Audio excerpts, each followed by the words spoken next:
Dios te falló. Día 11, Job 29 al 31. ¿Alguna vez has mirado fotos viejas y te ha dolido reconocerte? No porque eras peor, sino porque eras distinto. Quizás había fe, había sentido, había una cercanía con Dios que hoy parece un recuerdo borroso. Ese dolor no es nostalgia, es duelo.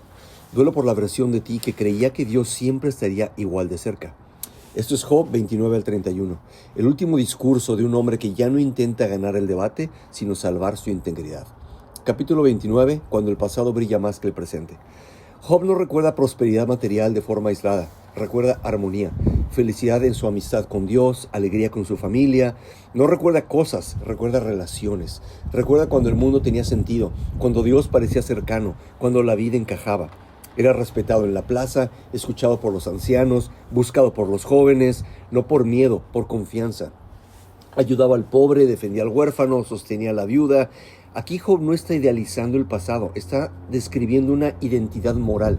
En el mundo antiguo, sentarse en la puerta de la ciudad no era un honor simbólico, era una responsabilidad judicial real. Era el lugar donde se decidía si alguien era escuchado o aplastado. Las excavaciones y textos legales del antiguo cercano Oriente muestran que ahí se resolvían disputas, se protegía al vulnerable y se sostenía el orden social. Job era uno de esos hombres. Por eso su caída duele más, porque no solo perdió bienes, perdió un lugar. No era solo bendecido, era confiable. Por eso creyó algo profundamente humano. Si vivo con integridad, la vida debería mantenerse estable. Ese es el pacto silencioso que casi todos hacemos con Dios, aunque nunca lo digamos en voz alta. Capítulo 30, cuando el mundo se da vuelta. Pero el orden se rompe, y cuando el orden rompe, lo primero que se pierde no es la fe, es el sentido.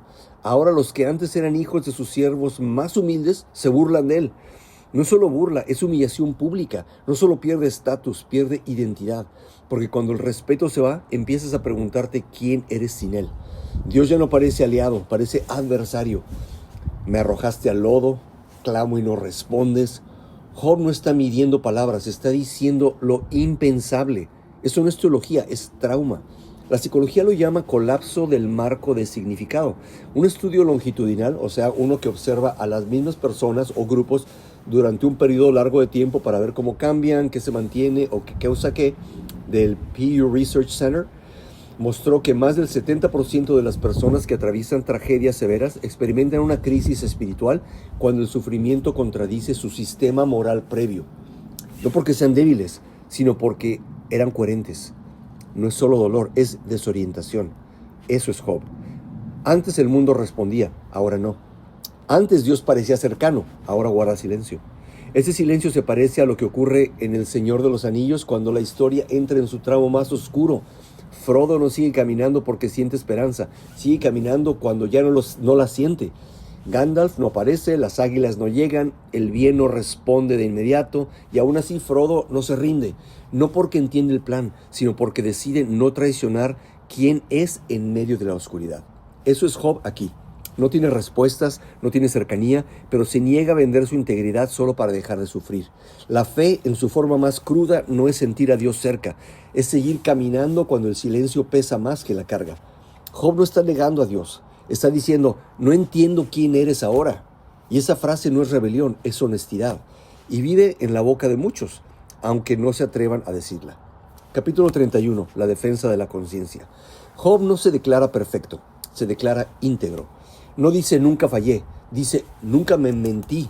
Hice un pacto con mis ojos, nunca jugué con el mal. Si hice daño, que Dios me pague. Aquí Job deja de hablar del pasado y habla del juicio. Y luego dice algo explosivo para su época. El siervo y yo fuimos creados por el mismo Dios. Esto no es lenguaje piadoso, es una ruptura ética. En los códigos legales antiguos como Hammurabi, el valor humano es jerárquico. Entre más alto en la estructura social estabas, más valioso eras. Job rompe esa lógica. Todos fuimos formados iguales. Siglos antes que cualquier declaración moderna sobre dignidad humana, Job afirma igualdad ontológica, o sea, afirma que todos somos igualmente valiosos delante de Dios, no por nuestro estatus, poder o función, sino porque fuimos hechos a su imagen y semejanza. Por eso abusar del débil no es solo injusticia social, es negar la realidad misma. No adoré ídolos, No confié en mi fortuna, no celebré la desgracia ajena, no dejé que el dolor me volviera cruel. Abrí mi casa, mostré hospitalidad y cuando fallé no oculté mi culpa. Eso dijo Job. La investigación contemporánea en psicología moral muestra que las personas con mayor estabilidad interior no son las que menos fallan, sino las que no se autoengañan. Integridad no es ausencia de error, es ausencia de mentira. Y Job termina con una imagen brutal. Si me aproveché de alguien, que mi campo produzca espinas en lugar de trigo. Que mi vida misma me contradiga si estoy mintiendo. Cierre cuando no hay respuestas. Job no recibe explicación, recibe silencio. Y el silencio duele más que una respuesta dura, porque una respuesta cierra la herida, el silencio la mantiene abierta. Pero Job se rehúsa a traicionar su conciencia para aliviar el dolor. No vende su alma a cambio de una explicación rápida. Aquí está la aplicación práctica. No todo sufrimiento es castigo. No toda fe madura se ve fuerte. Y no todo silencio de Dios es ausencia. A veces la fe es quedarse cuando el pasado duele, el presente no cuadra y el futuro no se ve.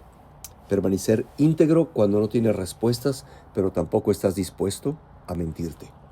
Vamos a orar. Dios, cuando el pasado me duela y el presente no tenga sentido, guárdame de traicionar mi conciencia por alivio rápido. Enséñame a permanecer cuando no entiendo, cuando no siento, cuando no veo. Sin fingir, sin mentirme, sin soltarte. Amén. Y dime, ¿qué parte de tu historia con Dios te cuesta más reconciliar hoy? Déjalo en los comentarios. La respuesta a qué pasa después de morir empieza aquí, leyendo la Biblia y conociendo a Dios.